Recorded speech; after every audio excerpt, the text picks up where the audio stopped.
Your loyalty our ducal heartstrings touches. Allow me to present your new Grand Duchess.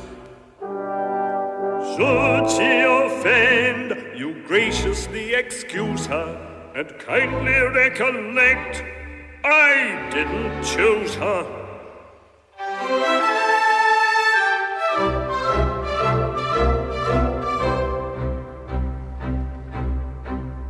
At the outset I may mention it's my sovereign intention to revive the classic memories of Athens at its best. For the company possesses all the necessary dresses, and a course of quiet cramming will supply us with the rest. We've a choir hypogrammatic, that is ballet operatic, who respond to the chorute of that cultivated age. And our clever chorus master, all but captures critic caster, would accept as the choreographer of the early Attic stage. This return to classic ages is considered in their wages, which are always calculated by the day or by the week. And I pay 'em if they'll back me, all in oboli and drachmi, which they'll get if they prefer it at the calends that are Greek.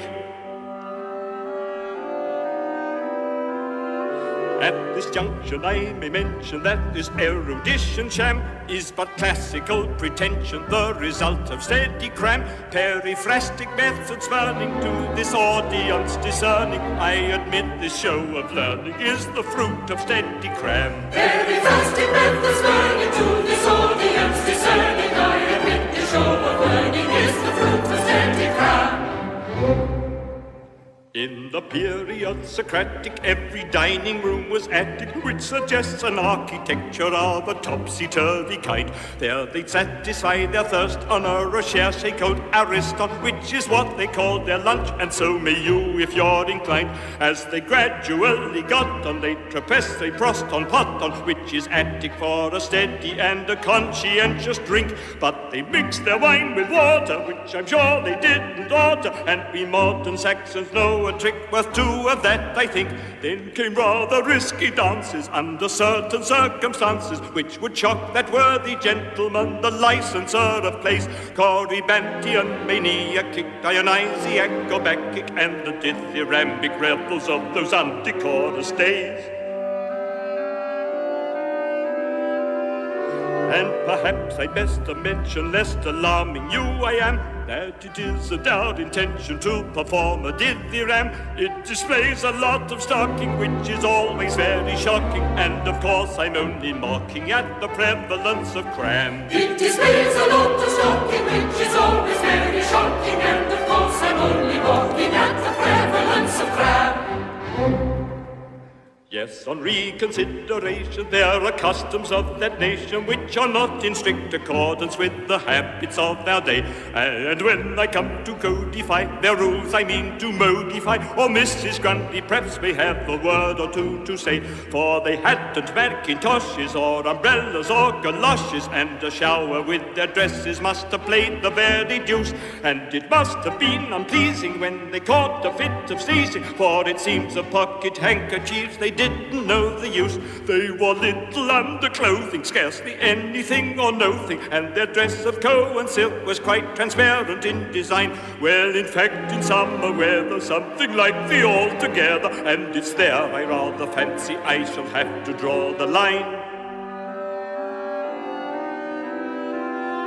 And again I wish to mention that this erudition sham is but classical pretension, the result of steady cram. Yet my classic lord aggressive, if you'll pardon the possessive, is exceedingly impressive when you're passing an exam. Yet his classic lord aggressive, if you pardon the possessive, is exceedingly impressive when you're passing an exam.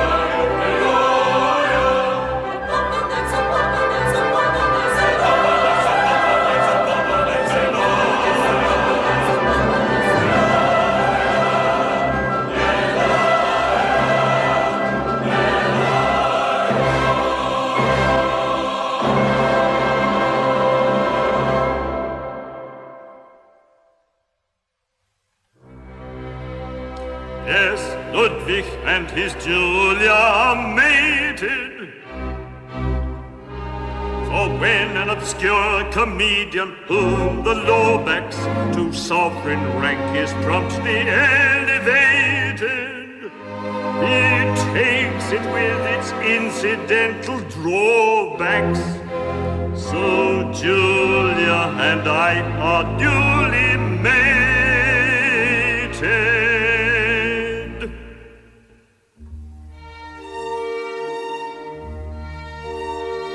Take care of him, he's much too good to live with him. You must be very gentle.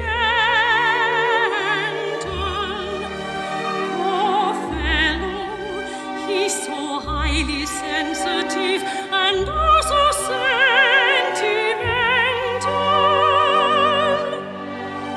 Be sure you never let him sit up late in chilly open air conversing. Poor darling, he's extremely delicate and wants a deal of nursing. I want a deal of nursing. And oh, remember this, when he is cross with pain, a flower and a kiss, a simple flower, a tender kiss, will bring him round again. His moods you must assiduously watch when he succumbs to sorrow tragic. Some heartache or a bit of butterscotch will work on him like magic. To contradict a character so rich, interesting love was simple blindness. He's one of those exalted natures which will only yield to kindness. I only yield to kindness. And oh, the bygone bliss, and oh, the present pain, that flower and that kiss, that simple flower, that tender kiss, I ne'er shall give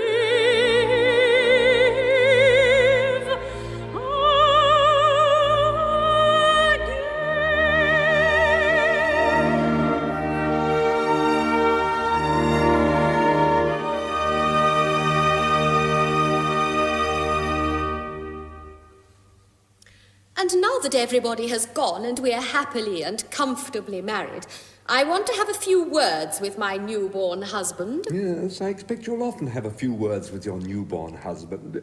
Well, what is it? Why, I've been thinking that as you and I have to play our parts for life, it is most essential that we should come to a definite understanding as to how they shall be rendered. Now, I've been considering how I can make the most of the Grand Duchess. Have you? Well, if you'll take my advice, you'll make a very fine part of it. Why, that's quite my idea. I shouldn't make it one of your hoity-toity vixenish viragos. You think not? Oh, I'm quite clear about that.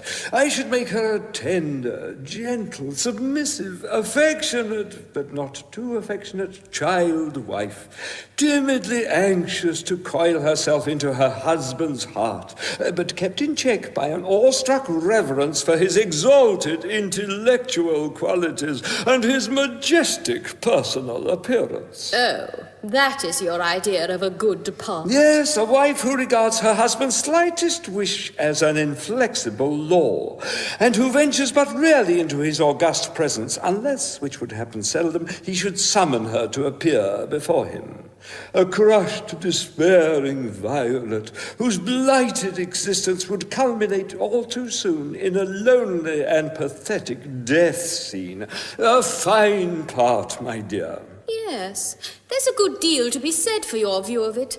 Now, there are some actresses whom it would fit like a glove. I wish I'd married one of them. But you see, I must consider my temperament. For instance, my temperament would demand some strong scenes of justifiable jealousy. Oh, there's no difficulty about that. You shall have them. With a lovely but detested rival. Oh, I'll provide the rival. Whom I should stab! Oh, I wouldn't stab her. It's been done to death.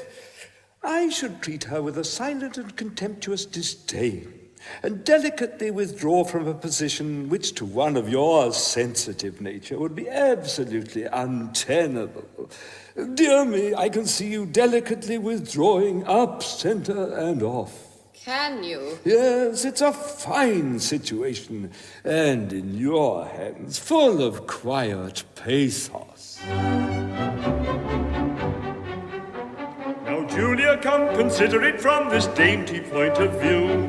A timid, tender, feminine gender, prompt to coyly coo, yet silence-seeking, seldom speaking, till she's spoken to. A comfy, cosy, rosy-posy, innocent ingenue. The part you're suited to give the deuce her due. Oh, sweet, oh, Jiminy, Miminy, Piminy, innocent ingenue. I'm much obliged to you, I don't think that would do. To sweet, oh, Jiminy, Miminy, Piminy, innocent ingenue. You forget my special magic in a high dramatic sense lies in situations tragic, undeniably intense. As I've justified promotion in the histrionic art, I submit to you my notion of a first-rate part. Well, let us see your notion of a first-rate part. I have a rival, frenzy-thrilled, I find you both together. My heart stands still, with horror chilled, hard as the millstone nether. Then softly, slyly, snaily, snaky, crawly, creepy, quaily, quaky, I track her on her homeward way, as panther tracks her fated prey. I fly at her soft white throat, the lily-white laughing leman. On her agonized gaze I gloat with the glee of a dancing demon. My rival she, I have no doubt of her, so I hold on till the breath is out of her, till the breath is out of her.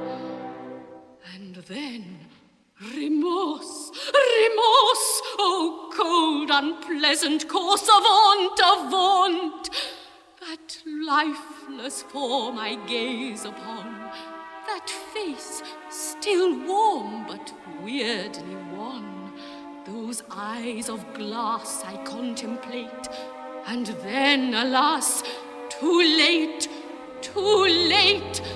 I find she is your aunt. Remorse, then mad, with fancies wild, chimerical, now sorrowful, silent, sad, now hullabaloo, hysterical. But whether I'm sad or whether I'm glad, mad.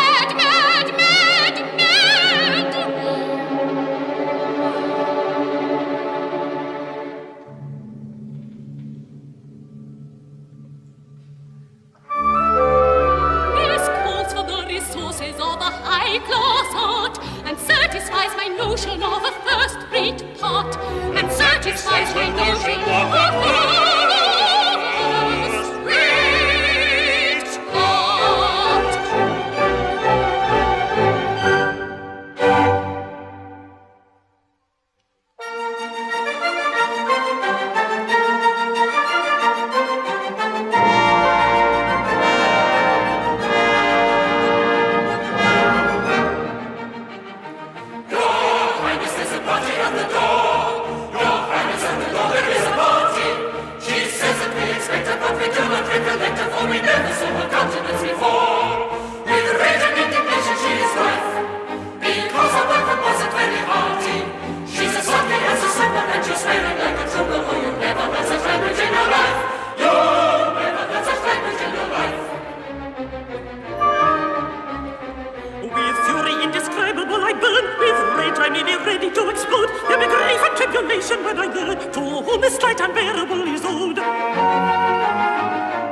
whatever may be due, I'll pay it double. There'll be terror indescribable and trouble, with a hurly-burly and a hubble-bubble. I'll pay you for this petty episode. Whatever may be due, she'll pay it double. It's very good of her to take the trouble, but we don't know what she means by hubble-bubble. Though that is an expression a la mode. Do you know who I am? I don't. Your countenance I can't fix, my dear. This proves I'm not a sham. It won't. It only says Krackenfeldt 6, my dear. Express your grief profound. My sharpest tone I never allow, my love. Rudolph at once produce. I can't. He isn't at home just now, my love. He isn't at home just now. He isn't at home just now. He has an appointment particular very. You'll find him, I think, in the town cemetery. And that's how we come to be making so many. For he isn't at home just now. He isn't at home just now. God bless my heart and soul alive. It's impudence personified. I've come here to be matrimonially matrimonified. For any disappointment I am sorry unaffectedly. But yesterday that nobleman expired quite unexpectedly.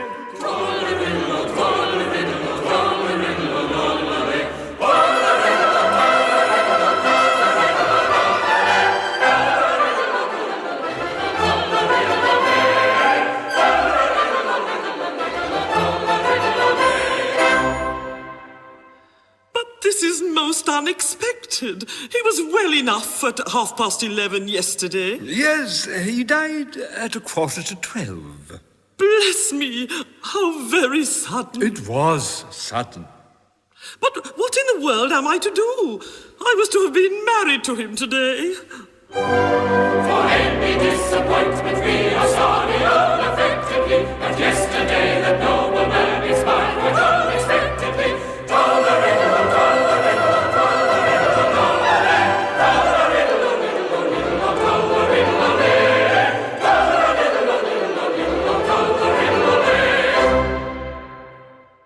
Is this court mourning or a fancy ball? Well, it's a delicate combination of both effects. It is intended to express inconsolable grief for the decease of the late Duke and ebullient joy at the accession of his successor.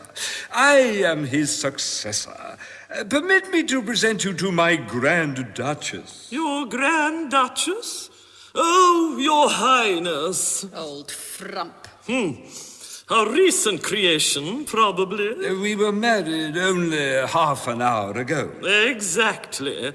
I thought she seemed new to the position. Mom, I don't know who you are, but I flatter myself I can do justice to any part on the very shortest notice. My dear, under the circumstances, you are doing admirably, and you'll improve with practice.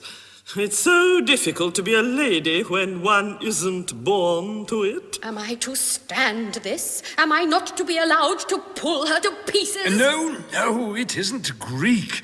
Be a violet, I beg.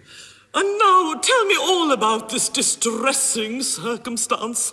How did the Grand Duke die? He perished nobly in a statutory duel. In a statutory duel? But that's only a civil death. And the act expires tonight, and then he will come to life again. Well, no.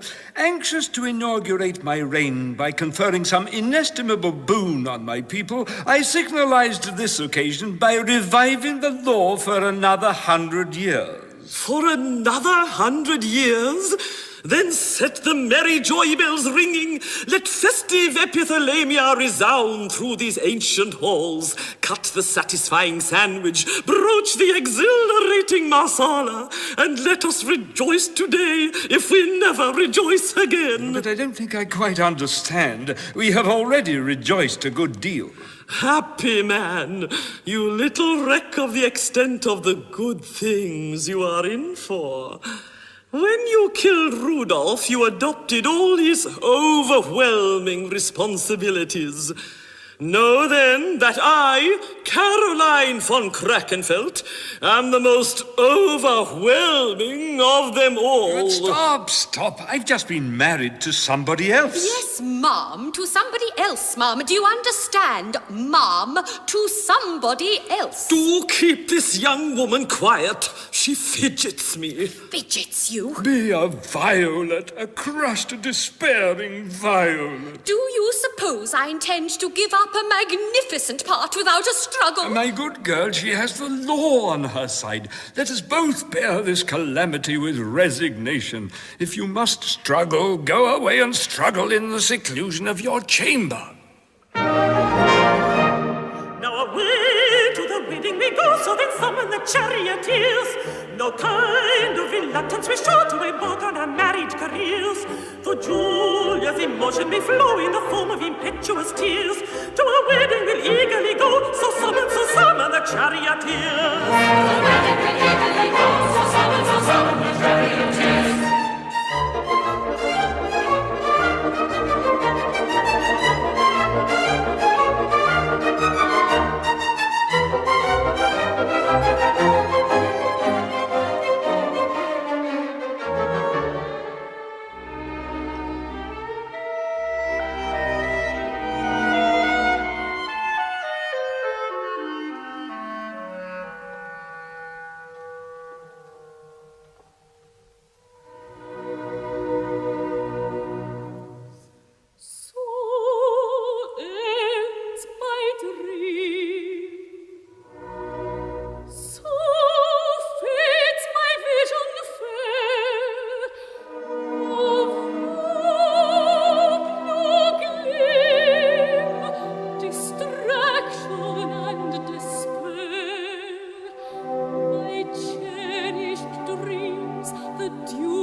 tomorrow. Be kind tomorrow to me. With loyalty kind, I curtsy to thee.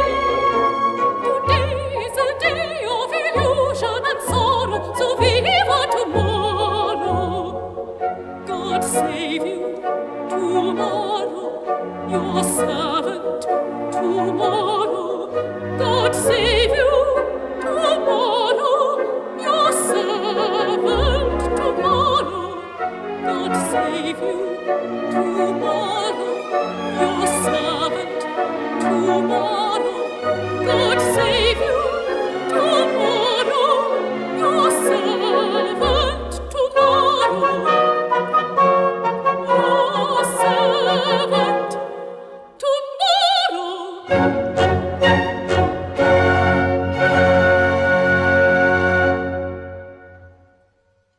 It's of no use. I can't wait any longer. At any risk, I must gratify my urgent desire to know what is going on. Why? What's that? Surely I see a wedding procession winding down the hill, dressed in my Troilus and Cressida costumes. That's Ludwig's doing. I see how it is. He found the time hang heavy on his hands and is amusing himself by getting married to Lisa. No, it can't be to Lisa, for here she is. I really cannot stand seeing my Ludwig married twice in one day to somebody else. Lisa! Come here. No. Don't be a little fool. No. I want you. Why? What's the matter with the little donkey? One would think she saw a ghost. But if he's not marrying Lisa, whom is he marrying? Julia! I see it all. The scoundrel! He had to adopt all my responsibilities, and he's shabbily taken advantage of the situation to marry the girl I'm engaged to. But no, it can't be Julia, for here she is. I've made up my mind. I won't stand it. I'll send in my notice at once. Julia! Oh, what a relief! Oh! Then you've not married Ludwig. You're still true to me. Oh! Don't run away. Listen to me. Are you all crazy? What would you with me, Spectre? Oh, ain't his eyes sepulchral, and ain't his voice hollow? What are you doing out of your tomb at this time of day, apparition? I do wish I could make you girls understand that I'm only technically dead, and that physically I'm as much alive as ever I was in my life. Oh, but it's an awful thing to be haunted by a technical bogey. You won't be haunted much longer. The law must be on its last legs, and in a few hours I shall come to life again, resume all my social and civil functions, and claim my darling as my blushing bride. Oh, then you haven't heard. My love, I've heard nothing. How could I? There are no daily papers where I come from. Why, Ludwig challenged Rudolph and won, and now he's Grand Duke, and he's revived the law for another century. What? But you're not serious. You're only joking. My good sir, I'm a light-hearted girl, but I don't chaff bogies. Well, that's the meanest dodge I ever heard of. Shabby trick, I call it. But you don't mean to say that you're going to cry off? I really can't afford to wait until your time is up. You know, I've always set my face against long engagements. Then defy the law and marry me now. We will fly to your native country, and I'll play broken English in London as you play broken German here. No. These legal technicalities cannot be defied. Situated as you are, you have no power to make me your wife.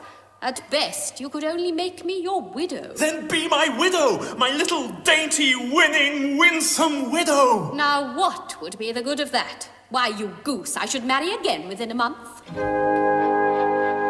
If the light of love's lingering ember has faded in gloom, you cannot neglect to remember a voice from the tomb. That stern supernatural diction should act as a solemn restriction, although by a mere legal fiction, a voice from the tomb, a voice from the tomb.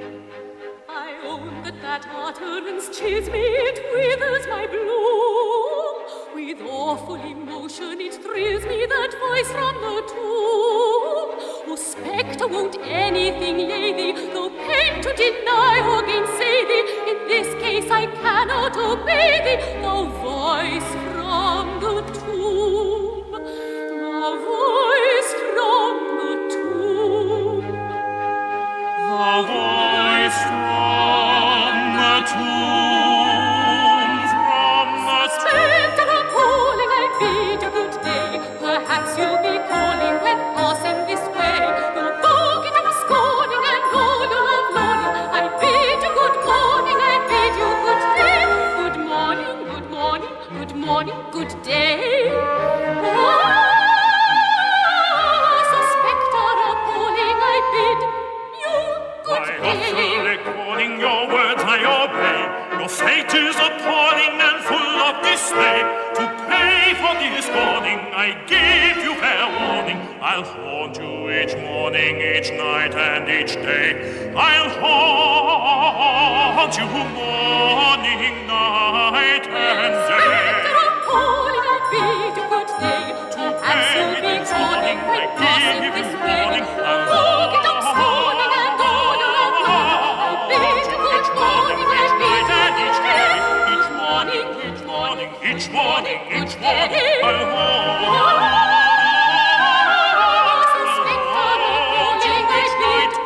and each day I'll bid you good night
His Highness we know not,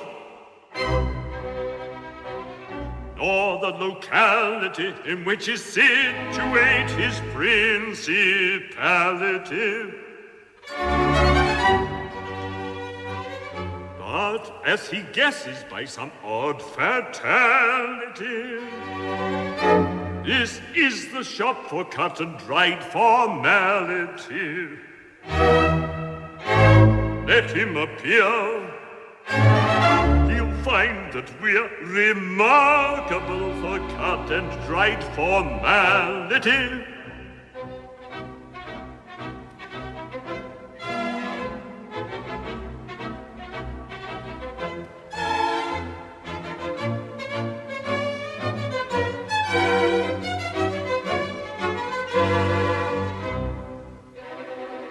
I have a plan.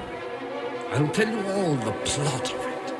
He wants formality. He shall have a lot of it.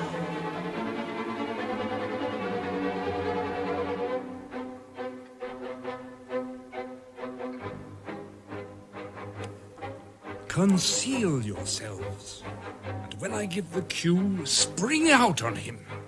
You all know what to do.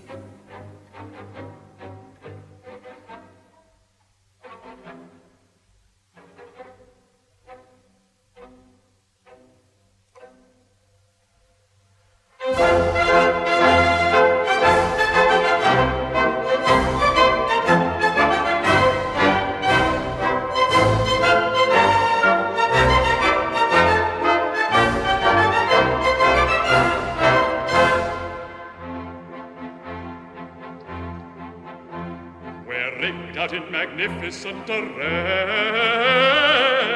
Our own clothes are much gloomier, in costumes which we've hired by the day, from a very well-known costumier. I am the very well-known costumier. The brilliant stuff of print should make a show.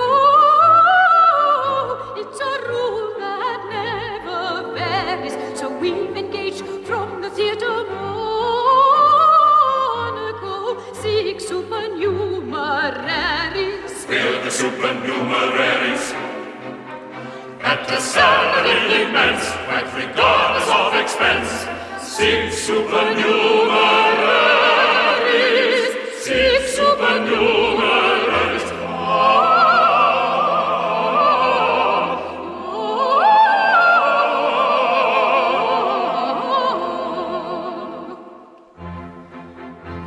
Speak, for they break our grammar's laws, and their language is lamentable, and they never take off their gloves because their nails are not presentable. Our nails are not presentable. To account for these shortcomings manifest, we explain in whisper baited, they're wealthy members of the brewing interest. Peerage elevated. To the peerage elevated. They are very, very rich, and accordingly are switched to the peerage elevated. Elevated.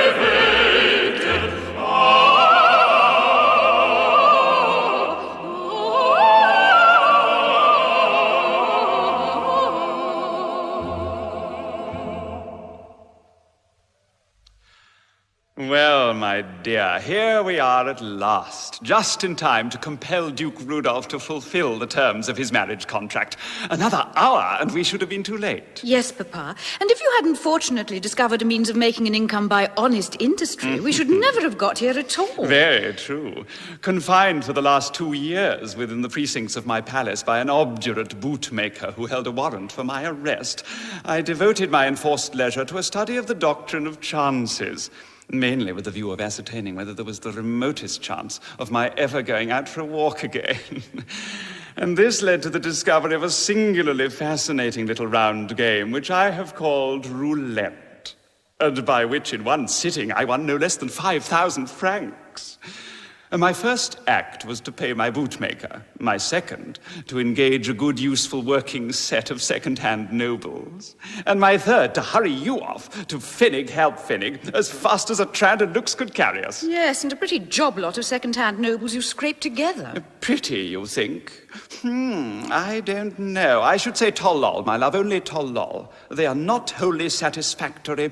There is a certain air of unreality about them. They are not convincing. But, my good friend, what can you expect for 18 pence a day? Now, take this peer, for instance. What the deuce do you call him? Him? Oh, he's a swell.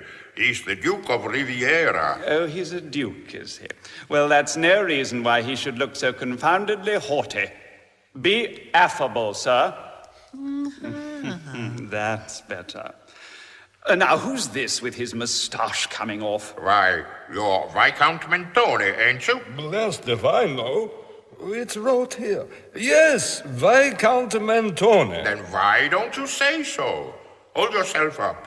You ain't carrying sandwich boards now. Now, once and for all, you peers, when His Highness arrives, don't stand like sticks, but appear to take an intelligent and sympathetic interest in what is going on.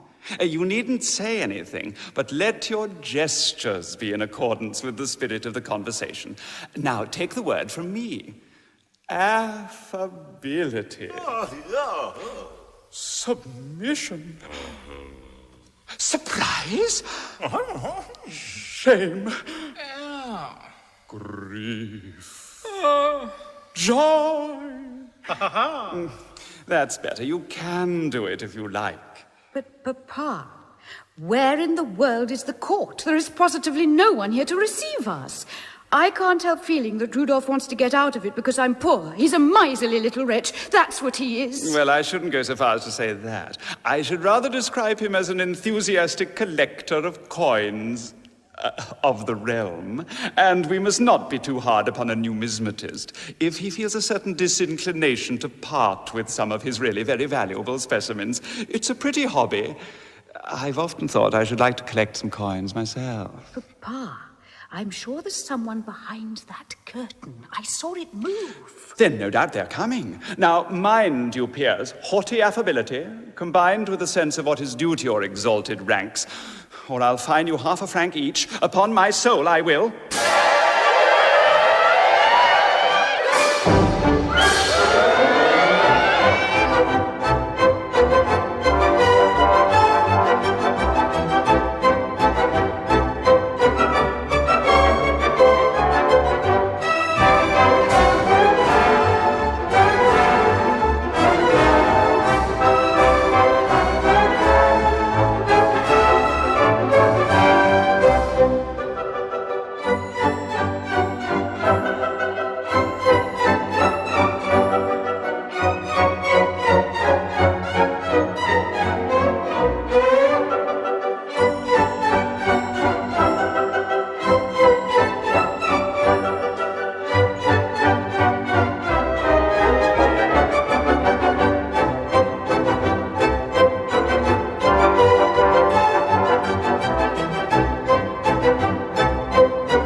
Of that. That's our official ceremonial for the reception of visitors of the very highest distinction. It's very quaint, very curious indeed. Prettily footed, too, prettily footed. Would you like to see how we say goodbye to visitors of distinction? That ceremony is also performed with the foot. Really, this tone. Ah, but perhaps you've not completely grasped the situation. Not altogether. Ah, then I'll give you a lead-over. I am the father of the Princess of Monte Carlo. Doesn't that convey any idea to the Grand Ducal mind? Nothing definite. Very odd. Never mind. Try again. This is the daughter of the Prince of Monte Carlo. Do you take? No, not yet. Go on. Don't give it up. I dare say it will come presently. Very odd. Never mind. Try again. 20 years ago. Little Doddle Doddle, 2 little Doddle Doddles. Happy father, hers and yours. Proud mother, yours and hers. Ah, and now you take. I see you do, I see you do. Nothing is more annoying than to feel that you're not equal to the intellectual pressure of the conversation. I wish he'd say something intelligible. You didn't expect me? No, I grasped that. Thank you very much. No, I did not expect you. I thought not. But, at last, I have escaped from my enforced restraint. Oh! No, you misunderstand me. I mean, I've paid my debts. And how do you think I did it? Through the medium of roulette. Roulette? Now you're getting obscure again. The lucid interval has expired. I'll explain. It's an invention of my own, the simplest thing in the world. And what is most remarkable, it comes just in time to supply a distinct and long-felt want. I'll tell you all about it. Take my advice when deep in debt. Set up a bank and play roulette. At once distrust you surely lull, and rook the pigeon and the gull. The bird will stake his every franc in wild attempt to break the bank. But you may stake your life and limb, the bank will end by breaking him. Allons encore, garçon villette, volui dans les bourgearrettes. Oula, oula, oula, oula, oula. Mais fais au jeu, allons la classe, le temps se passe, le banc se casse. Rien ne va plus. Le 17 mois, la paire manque. Hola, vive la banque. For every time the board you spin, the bank is bound to win. For every time the board you spin, the bank is bound to win. A cosmic game is this roulette. The little ball's a true coquette, a maiden coy whom numbers woo, whom 6 and 30 suitors sue. Of all complexions to good lack, for some are red and some are black, and some must be extremely green, for half of them are not 19. Allons encore, garçon villette, pour nous inore, pour charrette. Hola, hola, hola, hola, hola. Mais faites-vous jeu, allons la foule, ça roule, de temps en coule. Rien ne va plus. Le dress rouge à paire et passe. Très bien, lui dit-on de la classe. The moral's safe when you begin, the bank is bound to win. The moral's safe when you begin, the bank is bound to win. The little ball's a flirting bred. She flirts with black, she flirts with red. From this to that she hops about, then back to this as if in doubt. To call her thoughtless were unkind. The child is making up her mind. For all the world, like all the rest, which prétendant will pay the best. Allons encore, garçon villette, vous Louis-Nord et vous le charrette. Hola, hola, hola, hola, hola. Il pète fille, on t'a déjà dit, gagne aujourd'hui. Rien ne va plus. Tra-la-la-la, le doux désir. Vous perdez tout men of the hero. Where at last the ball pops in, the bank is bound to win. Where at last the ball pops in, the bank is bound to win.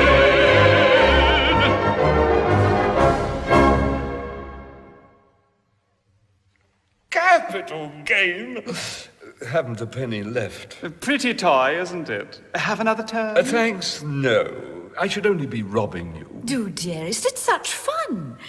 But, my darling, I'm afraid that even now you don't quite realize who I am. Why, you forward little hussy! How dare you? You mustn't do that, my dear. Never in the presence of the Grand Duchess, I beg.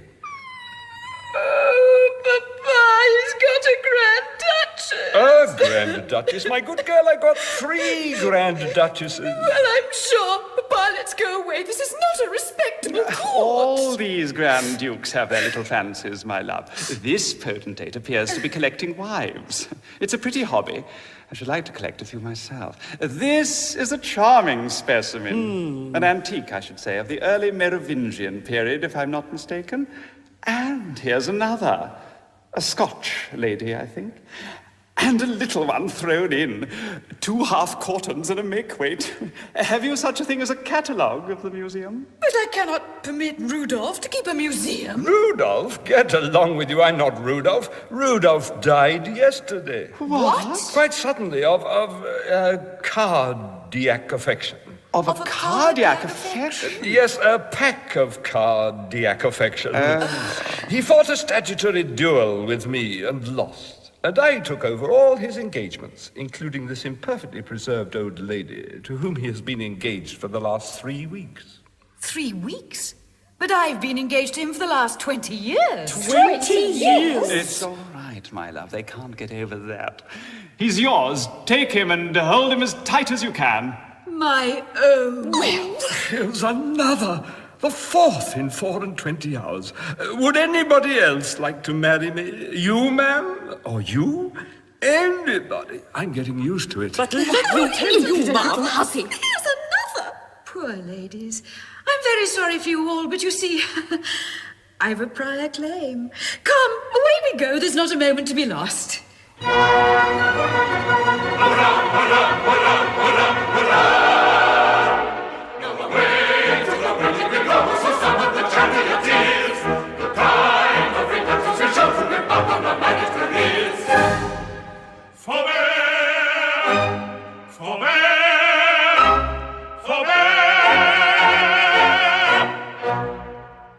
This may not be.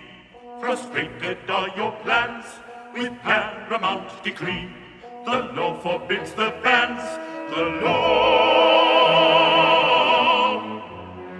forbids the bans.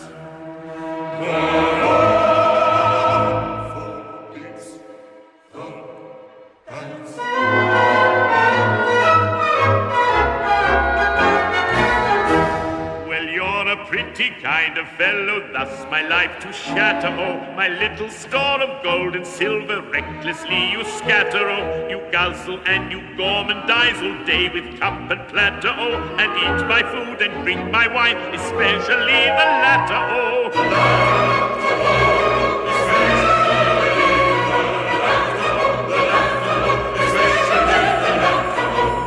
compared with other crimes for which your head I'll batter, oh, this flibbity-gibbity kind of a liberty scarcely seems to matter, oh. Compared with all the crimes for which your head's been battered, oh, this flibbity-gibbity kind of a liberty scarcely seems to matter, oh.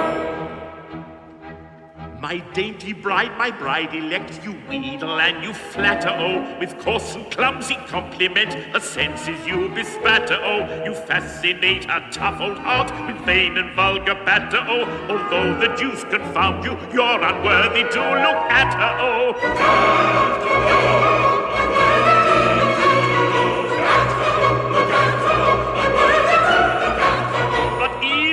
Compared with deeds that drive me mad as hatter, oh, this flibbity-gibbity kind of a liberty scarcely seems to matter, oh. But even this compared with deeds that drive me mad as hatter, oh, this flibbity-gibbity kind of a liberty scarcely seems to matter, oh. For oh, you vulgar vagabond, you fount of idle chatter, oh, you've done a deed on which I vow you won't get any fatter, oh, you fancy you've revived the law, mere empty brag and chatter, oh, you can't, you shan't, you don't, you won't, you thing of rag and tatter, oh.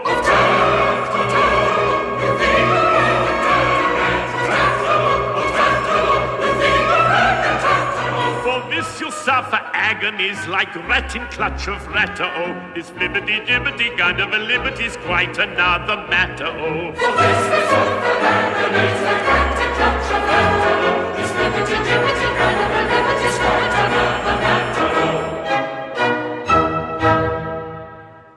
My good sir, it's no use your saying that I can't revive the law in face of the fact that I have revived it. You didn't revive it. You couldn't revive it. You're an imposter, sir. A tuppenny rogue, sir. You never were, and in all human probability never will be, Grand Duke of Finish anything. What? Never, never, never. Oh, my internal economy. That's absurd, you know. I fought the Grand Duke. He drew a king, and I drew an ace. He perished in inconceivable agonies on the spot. Now, as that's settled, we'll go on with the wedding. It isn't settled. You can't. Tell him. I can't. Well, the fact is, there's been a little mistake here. On reference to the Act that regulates statutory duels, I find it is expressly laid down that the ace shall count invariably as lowest. As lowest. So you're the goest. Oh, what is the matter with me inside here? Well, Julia, as it seems that the law hasn't been revived, and as, consequently, I shall come to life in about 3 minutes... My objection falls to the ground. Very well. And am I to understand that all this time I've been a dead man without knowing it? And that I married a dead man without knowing it? And that I was on the point of marrying a dead man without knowing it? Oh, my love, what a narrow escape I've had. Oh, you are the Princess of Monte Carlo, and you've turned up just in time. Oh, well, you're an attractive little girl, you know, but you're as poor as a rat. That's all very well, but what is to become of me if you're a dead man? But I'm not. Time's up. The act has expired. I've come to life. The parson is still in attendance, and we'll all be married directly.